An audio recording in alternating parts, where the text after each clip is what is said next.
sou Juliana Volkmer e vou falar um pouco sobre história do teatro.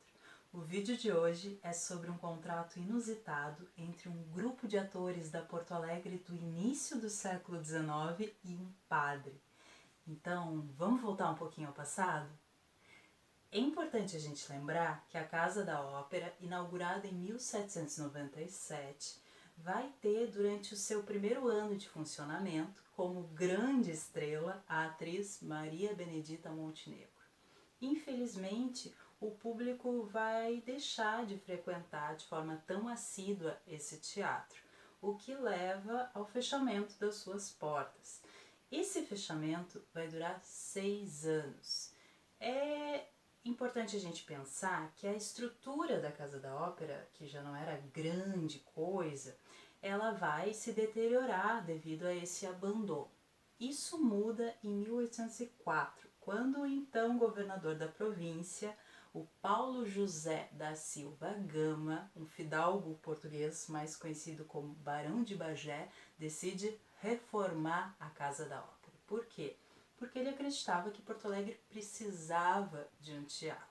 Segundo registros, esse barão, o Gama, ele era um homem muito fino, muito culto, mas não era nada modesto. Por quê? Com a reforma, ele vai colocar bem na frente do palco, em cima da cortina, os seguintes versos em letras garrafais.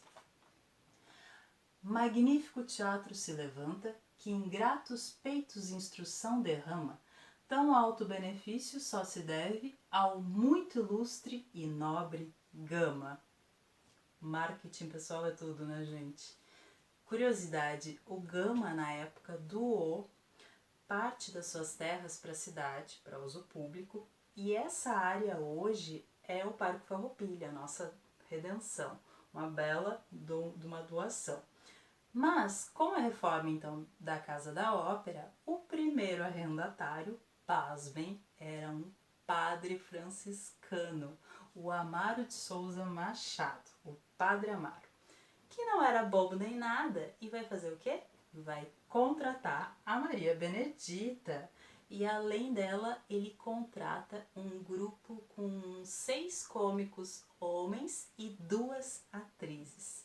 E ele firma um contrato com todos esses atores no cartório no ano de 1805. Esse contrato também é um dos documentos mais importantes da história do nosso teatro. E obviamente que eu trouxe algumas cláusulas para vocês verem o quanto as coisas mudaram e o quanto as coisas não mudaram. Então, vamos a elas. Esse contrato era um contrato coletivo, ou seja, era referente a todos os atores e atrizes. Eles deveriam realizar apresentações todos os domingos e nos aniversários de pessoas da realeza, no aniversário do governador e da esposa do governador, sem ganhar nada a mais por isso. Ou seja, eles deveriam rezar para que não aparecesse aniversário e ter que trabalhar mais. Outra cláusula, aceitar a divisão dos papéis sem reclamação e sem repugnância às missões cômicas definidas pelo empresário, que no caso era o padre. Ou seja, cara de nojo, nem pensar. Entra mudo, dá o texto e sai caladinho. Outra cláusula, participar de todos os ensaios. Se tivesse 2 ensaios no mesmo dia, isso deveria ser aceito sem reclamação. Eles não podiam faltar uma apresentação sem apresentar um atestado médico, então nada de desculpa furada para não se apresentar. Caso, gente, eles ficassem doentes por mais de 20 dias, eles deixariam de receber. Isso que o padre era franciscano. Bom, além disso, eles tinham que assistir a todos os ensaios, né, participar de todos os ensaios, com toda a modéstia, sem alterar razões, nem fomentar intrigas entre si. É engraçado como esses contratos, eles previam muitas tretas, muitas confusões entre os artistas. Eles, gente, não podiam convidar conhecidos, familiares, amigos para assistir às apresentações de forma gratuita. Então, lista amiga, nem pensar. Além disso, eles tinham no contrato a seguinte informação: os cômicos de diferente sexo não poderiam usar o mesmo camarim. Uma coisa meio Damares, né, pessoal? Camarim rosa para as meninas, azul para os meninos. Esse contrato, ele foi assinado pela Maria Benedita e pelos atores. As duas atrizes, elas não puderam assinar porque elas eram analfabetas, a Floriana Conceição e a Ana de Oliveira.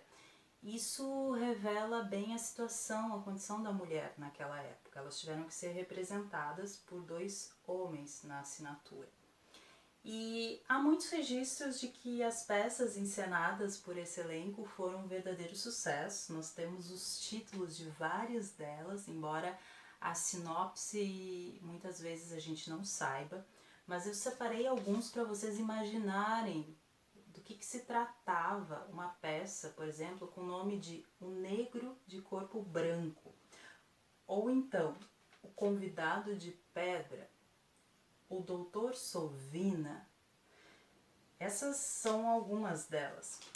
É importante a gente pensar que o fato da Casa da Ópera ser gerenciada por um padre tornava esse lugar um lugar extremamente familiar, um lugar cristão, e isso com certeza contribuiu para o sucesso desse teatro, além do talento provável dos atores e das atrizes. Mas a gente também tem uma outra questão, que esse padre tinha um perfil um pouco diferente do habitual. Tem um registro da Cúria Metropolitana do Rio de Janeiro que chama ele de tresloucado, ou seja, ele tinha um perfil diferente. Tresloucado ou não, o fato é que o Padre Amaro era sim um grande produtor de teatro. A Maria Benedita, ela foi muito bem sucedida, dizem que ela inclusive ganhou bastante dinheiro com teatro, que não era comum na época, né, gente? Só que infelizmente, cerca de 2 anos depois do trabalho contínuo deles, a Maria Benedita vai ter uma doença muito grave e vem a falecer, e acaba deixando definitivamente os palcos de Porto Alegre. Mas entrando para a história de uma maneira muito brilhante e digna. Então, um salve a Maria Benedita, essa mulher tão importante da história do nosso teatro, que continua nos próximos episódios.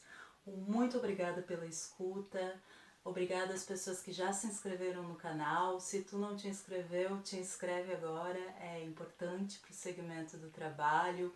Curte o vídeo, deixa o teu comentário, a tua sugestão, compartilha e seguimos juntos e juntas nessa jornada em direção ao nosso passado teatral.